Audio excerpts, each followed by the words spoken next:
Hello दोस्तों, फिर से स्वागत है आपके अपने यूट्यूब चैनल लिटरेचर विजन में। आज की इस वीडियो में हम एक्सप्लेन करेंगे जीएल फ्यूंटस की story a letter to God को। दरअसल ए लेटर टू गॉड प्रसिद्ध मैक्सिकन लेखक जीएल फ्यूंटस द्वारा लिखी गई एक छोटी कहानी है। कहानी विपरीत परिस्थितियों में विश्वास, आशा और विश्वास की शक्ति के विषयों के इर्द गिर्द घूमती है। A letter to God story Lencho नाम के एक गरीब किसान से शुरू होती है जो एक छोटे से गांव में रहता है और अपनी आजीविका के लिए भूमि पर निर्भर करता है। लेंचो एक मेहनती और ईमानदार आदमी है, लेकिन उसकी फसल ओलावृष्टि से तबाह हो गई है। अपने परिवार का भरण पोषण करने के लिए कोई साधन नहीं होने के कारण लेंचो ईश्वर में अपने विश्वास को आशा के एकमात्र स्रोत के रूप में बदल लेता है। अपनी हताशा में लेंचो ने अपनी गहरी चिंताओं को व्यक्त करते हुए और वित्तीय सहायता का अनुरोध करते हुए भगवान को एक पत्र लिखने का फैसला करता है।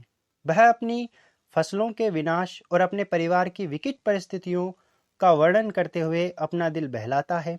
अपनी कठिनाइयों के बावजूद लेंचो अपने इस विश्वास पर अडिग रहता है कि ईश्वर उसकी सहायता के लिए आएगा।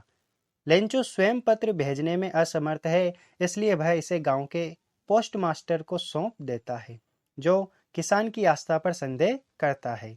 भगवान के परोपकार में लेंचो के अटूट विश्वास से प्रभावित होकर पोस्ट मास्टर ने एक अनोखे तरीके से उसकी मदद करने का फैसला किया। वह गुमनाम रूप से ग्रामीणों से पैसे इकट्ठा करता है और लेंचो को भेजता है, इस उम्मीद में कि किसान के विश्वास को मजबूत करने के लिए कि उसके पत्र का भगवान द्वारा उत्तर दिया गया है।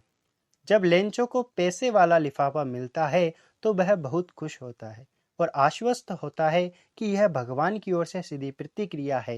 हालांकि पैसे गिनने पर उसे पता चलता है कि उसने अपने पत्र में जो अनुरोध किया था, उसने उस पत्र के अंदर 100 पेसोज की जो उसे वित्तीय सहायता चाहिए थी, वो 100 पेसोज की चाहिए थी, लेकिन उसे 70 पेसोज ही उस राशि के अंदर प्राप्त होते हैं। वह राशि उसके लिए कम थी। भ्रमित और निराश लेंचो मानता है कि डाक घर के कर्मचारियों ने जो पैसे आए थे उसका एक हिस्सा अपने पास रख लिया होगा। इस स्पष्ट विश्वासघात का सामना करते हुए लेंचो ने अपनी निराशा और हताशा व्यक्त करते हुए भगवान को एक और पत्र लिखा। वह भगवान से विनती करता है कि उसे शेष राशि की आवश्यकता है, यहाँ तक कि डाकघर के कर्मचारियों पर बेईमानी का आरोप लगाते हुए उसने उस पत्र के अंदर ऐसा कुछ इस प्रकार लिखा है।